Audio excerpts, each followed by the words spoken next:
पुराणों के अनुसार चैत्र कृष्ण पक्ष की जो एकादशी है उसको पाप मोचनी एकादशी कहा जाता है। पाप मोचनी एकादशी अर्थात पापों से मुक्ति दिलाने वाली, पापों का उन्मूलन करने वाली जो एकादशी है उसको पाप मोचनी एकादशी कहते हैं। भगवान श्री कृष्ण स्वयं अर्जुन से कहते हैं कि अर्जुन, ये कृष्ण पक्ष की जो एकादशी है, चैत्र मास में कृष्ण पक्ष की जो एकादशी है, जो मनुष्य इस व्रत को करता है उसको उसके पापों की सद्यः पापों से मुक्ति प्राप्त होती है। कथा इसके पीछे एक बड़ी सुंदर कथा है कि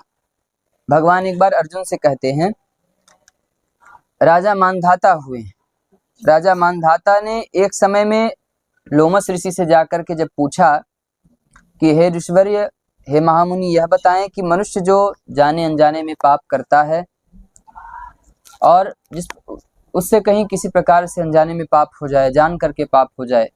तो उस पाप से उसकी मुक्ति किस प्रकार से हो, पापों से वह मुक्त कैसे हो। तो राजा मानधाता के इस प्रश्न पर लोमस ऋषि ने कहा कि राजा को एक बड़ी सुंदर कथा सुनाई कि एक चैत्र रथ नाम का बड़ा सुंदर वन में च्यवन ऋषि के पुत्र मेधावी ऋषि तपस्या कर रहे थे।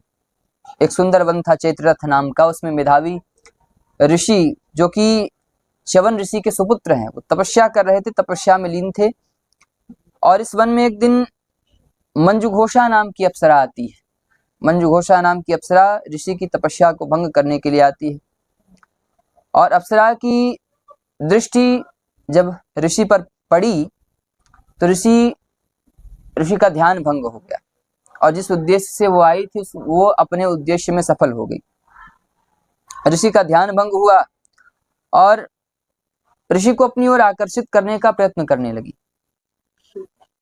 और कामदेव भी उसी स्थान से गुजर रहे थे, तो उनकी नजर अप्सरा पर गई और उसकी मनोभावना को समझ करके कामदेव ने भी उसका सहयोग किया और अप्सरा उस अपने यत्न करने में जो कार्य करना चाहती थी उस यत्न में वह सफल हो गई। ऋषि काम मोहित हो गए। काम के वश में होकर के ऋषि शिव की तपस्या, भगवान शिव की जो तपस्या कर रहे थे, जो व्रत ले रखा था, उन्होंने व्रत को भूल गए और अप्सरा के साथ रमण करने लगे और कई वर्ष बीते। वर्णन है कि 57 वर्ष बीत गए। 57 वर्ष बीतने के बाद जब महर्षि की चेतना जागी तो जब चेतना जागी तो उसमें उन्हें स्मरण हुआ और कि उन्होंने भगवान शिव की तपस्या का व्रत ले रखा था। तो जब वास्तविक चेतना जागृत हुई तो उन्हें स्वयं पर बड़ा क्रोध आया और उस अप्सरा पर बहुत क्रोध हुआ और तपस्या भंग करने का दोषी जान करके ऋषि ने उस अप्सरा को श्राप दे दिया और श्राप देकर के कहा कि जाओ, मेरा श्राप है कि तुमने मुझे अपने उद्देश्य पथ से भटकाया है, तुमने मेरी तपस्या भंग की है, जाओ तुम पिशाचिनी हो जाओ। श्राप से दुखी होकर के जब वह अप्सरा ऋषि के पैरों पर गिर पड़ी,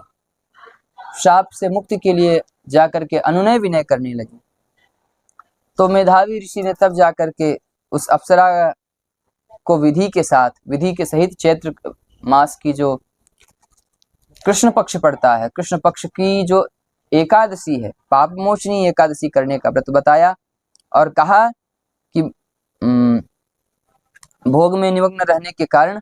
ऋषि के तेज का भी लोप हो गया था, इसलिए उनके जो पिताजी थे च्यवन ऋषि, उन्होंने भी उनको यह एकादशी व्रत करने का उपाय बताया। एकादशी व्रत करने के लिए जब वो गए उनके पास, कि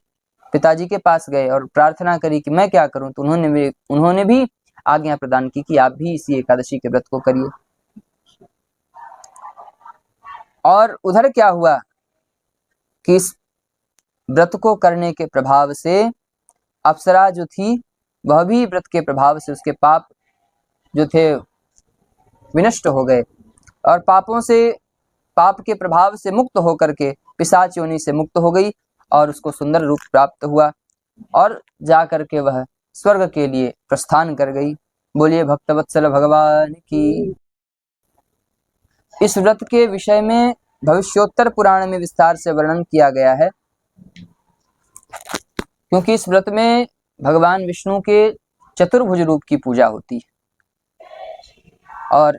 व्रत जो है वह दसवीं तिथि को एक बार सात्विक भोजन करे और मन से भोग विलास की भावना को निकाल करके ही हरि में मन को जो है भगवान श्री हरि में लगाए। एकादशी के दिन सूर्योदय काल में स्नान करने का व्रत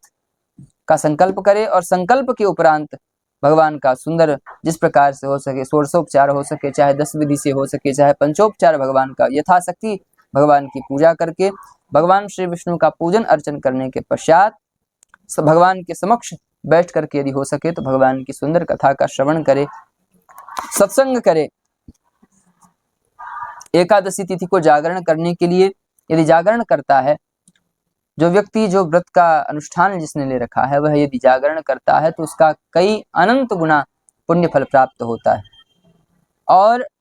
रात्रि में निराहार रह करके भजन कीर्तन करते हुए जागरण करे और द्वादशी के दिन प्रातः स्नान करके भगवान श्री हरि विष्णु की पूजा करके फिर ब्राह्मणों को भोजन करा करके दक्षिणा के सहित विदा करे और विदा करने के पश्चात स्वयं भोजन करे। इस प्रकार से अपने व्रत का उद्यापन करे। ये रही व्रत के महात्म की कथा। बोलिए भक्तवत्सल भगवान की।